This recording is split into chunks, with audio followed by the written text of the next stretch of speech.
Hi everybody, it's Bob from Greybeard Models. Welcome back to the channel, and I hope you're all well and safe out there.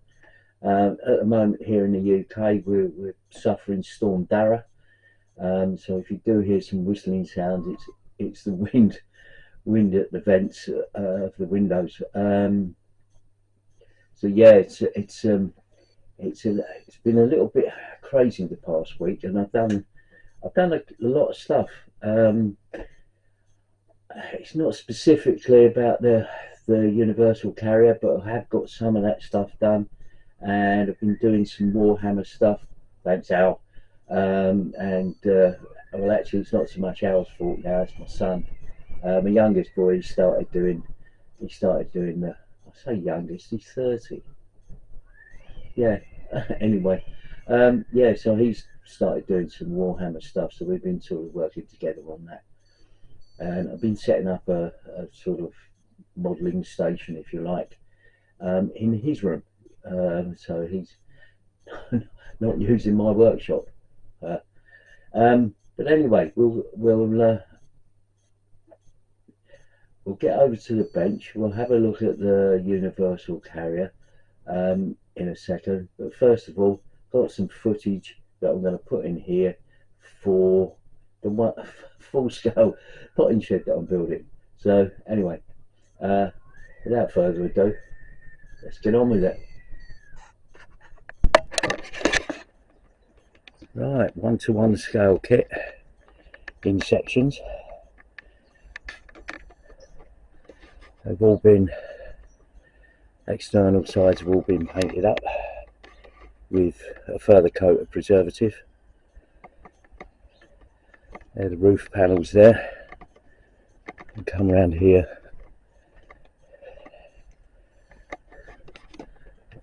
The door panel there, and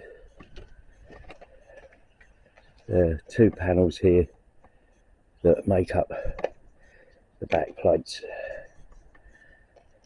So it takes up a bit of time, but yeah, fairly straightforward to do. And I'll get these put up with my mate Mark's help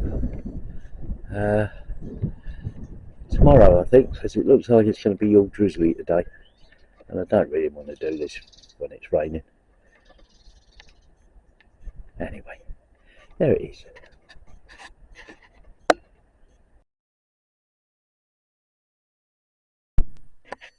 Right, trying to get to a stage where I can finish on the bodywork and then do an overspray to tie all the colours together. But these bits at the top of the body, the body wall with scale thick is really good, but yeah, needed a few clamps to hold them in place. Anyway, moving on.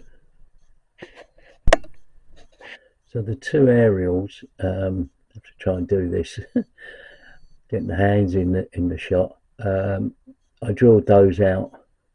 The kit actually recommends doing stretch sprue, but I've drilled these out and fit some brass rod, and on this particular piece,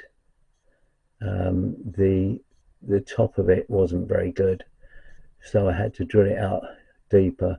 I've put a collar in there of aluminium tube that's the same internal diameter as this brass rod, and then super glued the lot in place, but it gives us a better aerial. So these are all got to go away to be painted. Well, I've got the carrier up on this stand. This is pretty neat, this stand. If I just turn it round, it sort of holds whatever you're modelling, an angle, which is great if you want to do stuff. At the moment, with the carrier, I've got oh, excuse me, bit of wind. got my favourite sort of pigments and other sort of paraphernalia for weathering. Got that out. I've given the carrier a coat of gloss, and I wouldn't have it on the table, would I?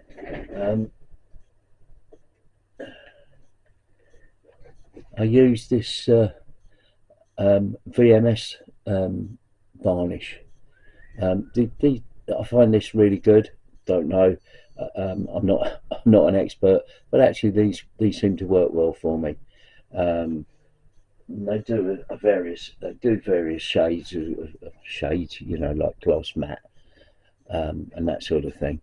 So I gave it a coat of gloss. I've done the decals um, on it. Um, let's see if I can pick it up and not knock it up. So I've got the decals on. Started the weathering underneath. Um, I've got the decals on the back as well. Spin that round. It's pretty cool for this sort of thing. So I've got the decals on the back, got the tools mounted now, and the tow hitch or tow bar or whatever it's called. And now what I'm going to do is set about weathering it and stuff. I've done some splash mud on the sides and a bit along the front and all that sort of thing. And then we'll carry on with that. In the meantime, I've been doing some Warhammer stuff, so I'll have a look at that in just a second. I meant to mention that stand that I have is by EBMA. Their website details are there. Highly recommended. They've got some really nice jigs and stands and things. So yeah, if you ever get a chance to bump into them at a show, they were at Telford. They're worth having a chat to. Really nice people. But in the meantime, yeah, check out their website. They've got some really useful stuff. Anyway, moving swiftly on. Well, I've got the Sentinel sort of not necessarily fully built, but I've got I've got these sort of panels that go around the cockpit, if you like, and I've got to do a bit of weathering on it. So that's that, and I've also got a few bits and pieces here. If I move him out of the way, I've got the various armaments and things that go with one of the sets of figures. I can't remember which one. So I've got those all painted up, and then I've got the guns painted up that fit onto the Sentinel, various bits of armament and things. These are all pretty much done now. So I'm quite pleased with that. I'm finding it quite a fun little thing to do, to have on the side. And then I've got these other there's the sort of cab sides, if you like, or the cockpit sides, and then I've got things like the fuel canisters and things like that. They're all painted, and there's another sort of gun there for whatever use. I can't remember now. But yeah, and the other bits and pieces. So it's a good bit of fun. I quite enjoyed it. But some of these pieces have got to be put together, a bit more weathering to do, that sort of thing, just to bring them up a tad.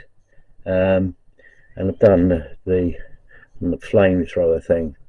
You see that I've done a little bit of the sort of burnt effect on the front of it. So yeah, a good bit of fun that. And that's it for now. So hope you stuck with it. I hope you enjoyed it. I know it's a little bit bitty, but anyway, it is what it is, as they say. And I'll see you on the next one. Bye for now. Thanks for watching. Please like and subscribe if you like what you've seen.